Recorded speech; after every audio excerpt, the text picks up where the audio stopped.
Sabe, existe um campo fascinante onde a medicina e a justiça se encontram, onde um simples ferimento pode se transformar numa prova crucial e onde a ciência ajuda a selar o destino de alguém.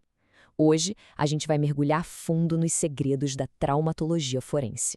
Essa pergunta, no fundo, é a chave de tudo. Como é que o sistema de justiça consegue, de fato, medir um dano físico? A resposta para isso está numa classificação bem rigorosa. Uma que pode significar a diferença entre uma pena leve e anos de prisão. Vamos entender direitinho como isso funciona. Mas antes de sair classificando a gravidade de uma lesão, a gente precisa dar um passinho para trás. O que, afinal de contas, é uma lesão do ponto de vista da ciência e da lei? É exatamente aqui que a medicina forense entra em cena. Então, é a traumatologia forense que investiga isso. E um ponto muito importante, não estamos falando só de cortes, fraturas, coisas visíveis. O dano pode ser anatômico, claro, mas também fisiológico, ou até mesmo mental. O escopo é muito mais amplo do que a maioria das pessoas pensa. E aqui está o nome oficial, o termo legal, lesão corporal. A definição é assim, bem ampla, de propósito, sabe? A ideia é cobrir qualquer alteração negativa no estado normal de uma pessoa, não importa se é algo visível ou não. É desse conceito, dessa base, que toda a classificação vai começar. Ok, então já entendemos o que é uma lesão, mas como é que a lei separa uma da outra? Bom, é aqui que a gente chega no coração de qualquer processo criminal por agressão, porque a severidade do dano é o que vai determinar, no fim das contas, a gravidade do crime. A lei penal aqui no Brasil estabelece uma hierarquia bem clara, com 3 níveis de gravidade. Não existe meio termo.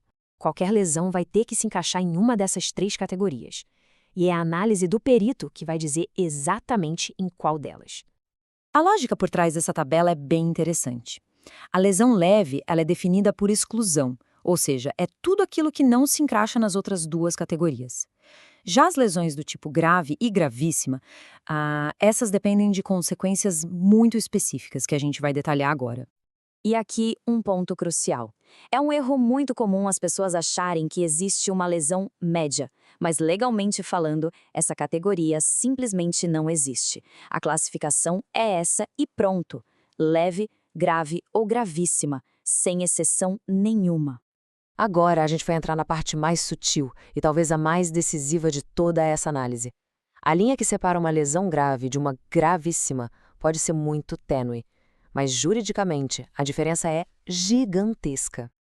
Tudo basicamente se resume a essas 2 palavras: debilidade e perda. Debilidade quer dizer que algo ainda funciona, mas de uma forma mais fraca, reduzida e para sempre. É uma incapacidade parcial. Já a perda é o grau máximo, é a ausência total, a abolição completa da função. A diferença toda está no grau do prejuízo. Vamos ver alguns exemplos concretos de debilidade para ficar mais claro. Perder um dedo, por exemplo, enfraquece a mão, mas não a inutiliza por completo. Mancar diminui a função de andar, mas não elimina. Perder um rim é uma debilidade, porque o corpo perde parte da sua função renal, mesmo que o outro rim compense. Ou seja, em todos esses casos existe uma diminuição e não uma anulação da função. Agora, em contraste, aqui a gente tem a perda total, a amputação de um braço, a cegueira completa de um olho, a paralisia de um membro. Nesses casos, a função foi essencialmente zerada. Não é um enfraquecimento, é uma aniquilação, seja funcional ou anatômica. E para a lei, essa diferença é tudo. Essa frase resume a questão de forma perfeita. O mesmo órgão, o olho, pode ser o centro de 2 crimes com gravidades completamente diferentes. Tudo vai depender do resultado final. Foi uma diminuição da visão ou a perda total dela? É a ciência que vai informar essa decisão. Mas, afinal, quem é que faz essa análise tão complexa e detalhada? É aqui que entra a figura central de todo esse processo, o perito médico legal. Ele é literalmente a ponte entre a biologia do dano e a linguagem da lei. E essa é a essência do trabalho pericial. A função do perito não é tomar um lado, mas sim fornecer os fatos técnicos de uma forma clara, imparcial.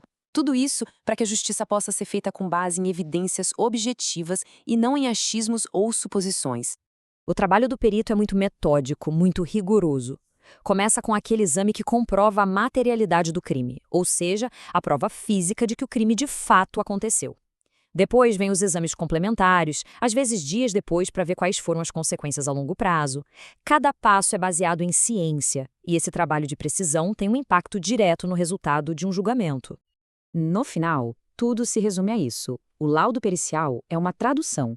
Ele consegue transformar a complexidade de um ferimento numa classificação que o sistema de justiça pode entender e usar. Sem essa tradução, a justiça ficaria cega para a verdadeira dimensão do dano que foi causado. E a gente termina com essa reflexão. A traumatologia forense é muito mais do que uma disciplina técnica. É um sistema que busca objetividade no meio do sofrimento, que tenta medir o que parece imensurável.